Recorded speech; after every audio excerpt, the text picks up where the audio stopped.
kita punya destinasi wisata yang bagus, kita punya destinasi wisata yang baik, tapi ternyata akses kita menuju tempat wisata itu belum menjadi perhatian. Sehingga intervensi dari pemerintahan daerah menjadi penting untuk kemudian memperhatikan yang akhirnya dari pengembangan wisata tersebut, dari pengembangan daerah-daerah tersebut yang ada di pelosok-pelosok, hadir dari birokrasi-birokrasi yang bersih, bukan yang akhirnya menutupi berbagai macam korupsi dengan komposisi atau kesepakatan negosiasi antar elit.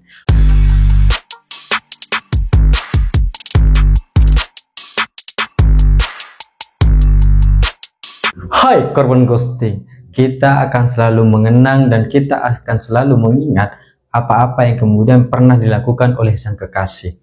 Dan ketika kekasih kita memberikan perilaku-perilaku atau hadiah-hadiah yang cukup besar, itu juga akan sangat mempengaruhi pola pikir kita tentang kenangan-kenangan kita bersama masa lalu. Dan akhir-akhir ini berbagai macam kenangan-kenangan masa lalu itu akan segera terbongkar dan akan segera diketahui oleh publik, terutama dalam proses pilkada di Jawa Timur. Karena debat pada malam terakhir atau malam terakhir malam ini, debat ketiga dari proses pilkada di Jawa Timur akan berlangsung.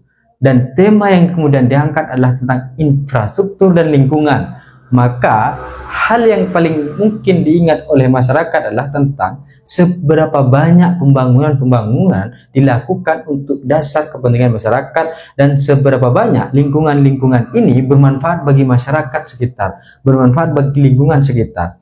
Dan hari ini kita akan melihat bagaimana kemudian Khofifah dan Emil menjawab atau menonjolkan prestasi mereka selama mereka menjabat sebagai Gubernur Jawa Timur dan Wakil Gubernur Jawa Timur.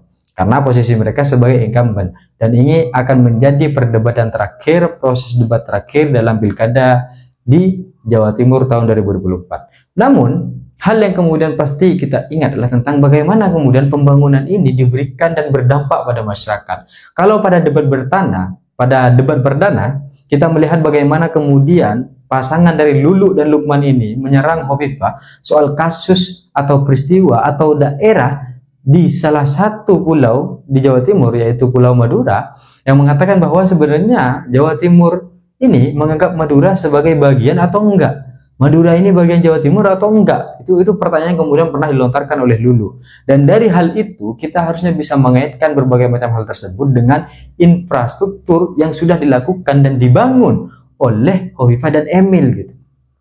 Bagaimana kemudian kita melihat Provinsi Jawa Timur? Apakah kemudian jalan-jalan sudah bagus semua? Atau kemudian sudah terjadi pemerataan infrastruktur antara satu kota dengan kota yang lain, antara kota dengan desa-desa yang ada, antara kota dengan pelosok-pelosok yang ada di Jawa Timur? Bagaimana kemudian soal pembangunan jalan? Bagaimana kemudian soal pembangunan digital, soal pembangunan akses internet, soal pembangunan berbagai macam transportasi yang terintegrasi gitu.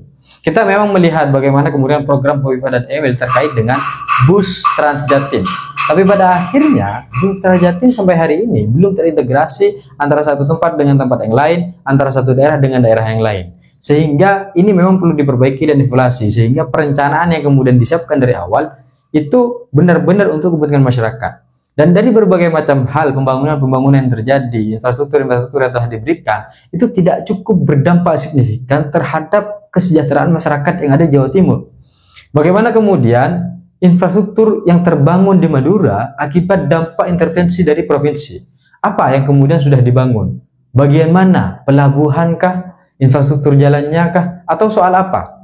Ini kan perlu dilihat bagaimana kemudian jalan-jalan provinsi itu perlu diperbaiki. Bagaimana kemudian jalan-jalan provinsi yang ada di daerah-daerah itu perlu diperhatikan. Sehingga nanti jalannya tidak tol-ngantol.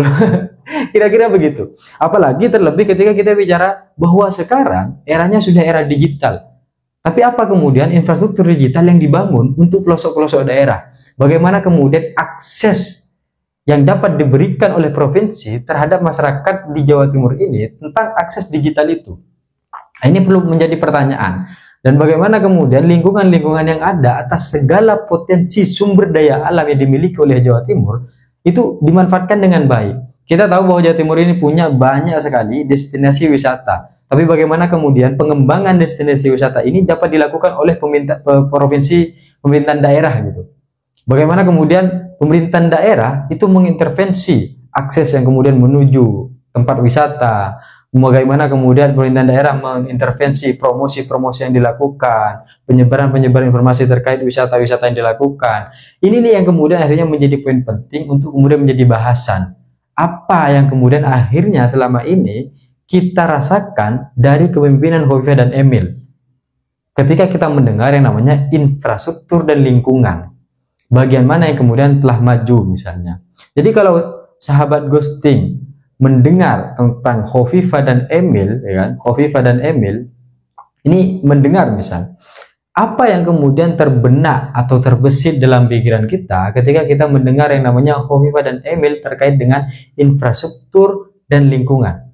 Apakah kemudian ada kemajuan? Ini menjadi soalan. Ini kan sama kayak kita yang kemudian sudah punya hubungan lama, tapi ternyata jalan kita menuju KUA itu tidak sampai-sampai karena gak ada jalannya gitu. Sehingga ini sama ketika kemudian Hovifah dan Emil gitu kan menjabat sebagai gubernur dan wakil gubernur, tapi ternyata infrastruktur dan lingkungan itu tidak berjalan dengan baik.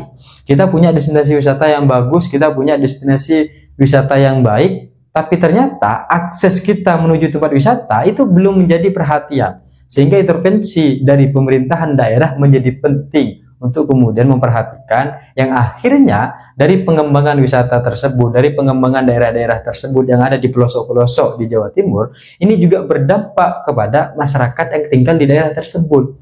Sehingga infrastruktur ini tidak hanya tentang infrastruktur jalan, tapi bagaimana kemudian akses terkoneksi antara tujuan-tujuan yang menjadi tujuan-tujuan penting seperti wisata, tujuan-tujuan penting seperti pembangunan ekonomi. Jadi infrastruktur itu tidak hanya tentang jalan, tapi tentang akses yang kemudian dimiliki oleh nelayan untuk mengembangkan hasil yang kemudian telah mereka dapatkan selama mereka meraup berbagai macam kekayaan sumber daya alam yang ada di laut misalnya. Dengan berbagai macam UMKM yang ada di Jawa Timur, apa kemudian pembangunan yang sudah dilakukan untuk mempercepat pengembangan UMKM yang ada di Jawa Timur, dan bagaimana kemudian lingkungan-lingkungan yang ada di Jawa Timur itu dimanfaatkan sepenuhnya untuk kepentingan masyarakat. Hal ini akhirnya menjadi pengingatan kita kepada kita semua bahwa pernah terjadi yang namanya pokok pikiran dari masyarakat yang akhirnya dana-dana keberlangsungan hidup untuk kemajuan berbagai macam daerah-daerah itu tidak dapat tersalurkan dengan baik karena berbagai macam kasus korupsi dugaan dana hibah. Jadi sudah bagus ada dana hibah untuk kemudian memajukan berbagai macam daerah-daerah yang ada di Jawa Timur. Tapi akhirnya program ini, dana ini tidak tersalurkan dengan baik, tapi malah menjadi proyek yang dilakukan oleh pemerintah, proyek yang dilakukan oleh pejabat-pejabat untuk meraup keuntungannya demi kekayaannya sendiri gitu. Tanpa pernah berpikir bagaimana kemudian akhirnya dari dana ini terjadi kemajuan-kemajuan daerah, dan dari kemajuan-kemajuan daerah itu akan terjadi kemajuan bagi provinsi Jawa Timur. Sehingga ini menjadi penting untuk kemudian diperhatikan, dan bagaimana kemudian akhirnya dapat dilihat dari posisi kebijakan yang dilakukan untuk mengintervensi itu semua dan menjaga itu semua bahwa ini akan tersalurkan dengan baik. Hal ini yang kemudian akhirnya gagal dilakukan oleh pasangan Hovifah dan Emil ketika mereka menjabat, dan akhirnya Jawa Timur menjadi salah satu penerapan cara korupsi yang baik secara besar-besaran. Karena akhirnya ya dari pasangan ini kita belajar bagaimana kemudian kasus-kasus korupsi ini kita tidak terlibat, kita bisa terlepas, tapi pada akhirnya karena mereka terlepas akhirnya mereka punya kesempatan kembali untuk menjalankan lagi. Meskipun sampai sekarang tidak ada kejelasan bagaimana kemudian keterlibatan Ibunda Hovifah dalam proses korupsi dana hibah. Sedangkan kantornya sudah pernah digeledah, tapi tidak ada kepastian apa yang kemudian ada di dalam kantor tersebut, bukti-bukti seperti apa. Dan ketika kantor sudah digeledah, ada bukti, maka orang di dalamnya juga seharusnya terlibat dalam berbagai macam dugaan korupsi dana hibah. Tapi sampai sekarang tidak ada kepastian, dan kita selalu menunggu secercah harapan itu, apakah kemudian akhirnya akan terungkap bagaimana kemudian dana hibah ini dikorupsi oleh seseorang. Tapi apapun itu, infrastruktur dan lingkungan yang kemudian menjadi bahasan pada debat terakhir menjadi penting, dan kita akan melihat bagaimana kemudian para pasangan calon ini memperlihatkan kebijakannya untuk membangun Jawa Timur melalui infrastruktur dan lingkungan-lingkungan yang ada.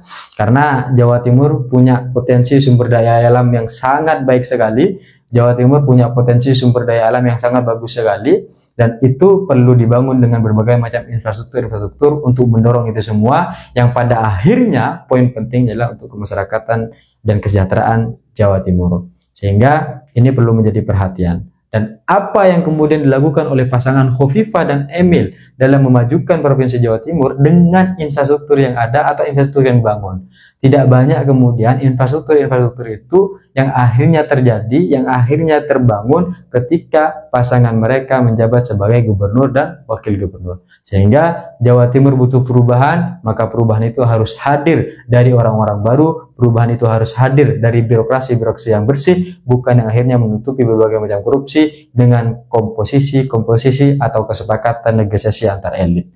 Maka kita perlu memperhatikan Jawa Timur dan berikan hak suara kita kepada masyarakat Jawa Timur yang akhirnya akan dipimpin oleh orang-orang yang bersih, orang-orang yang akan membawa perubahan bagi Jawa Timur. Maka terima kasih Khofifah dan Emil. Semoga apapun yang terjadi, meskipun survei beliau tetap tertinggi hingga hari ini. Jadi survei Khofifah dan Emil ini kan tertinggi sampai hari ini dan tidak terkalahkan oleh pasangan manapun. Mau itu Risma dan Gushan, Lulu dan Lukman gitu. Meskipun pada akhirnya ternyata tidak banyak dampak-dampak dari infrastruktur, dampak-dampak dari pembangunan lingkungan ini yang dapat dirasakan oleh masyarakat Jawa Timur. Tapi apapun itu, semoga semua pasangan ini dapat memenangkan hati masyarakat Jawa Timur dan pada akhirnya terjadi kemajuan dan perubahan untuk Jawa Timur. Saya pikir itu cita-cita saya, ingin seperti Gibran, tapi saya sadar diri dan sadar posisi. See you, Korban Ghosting.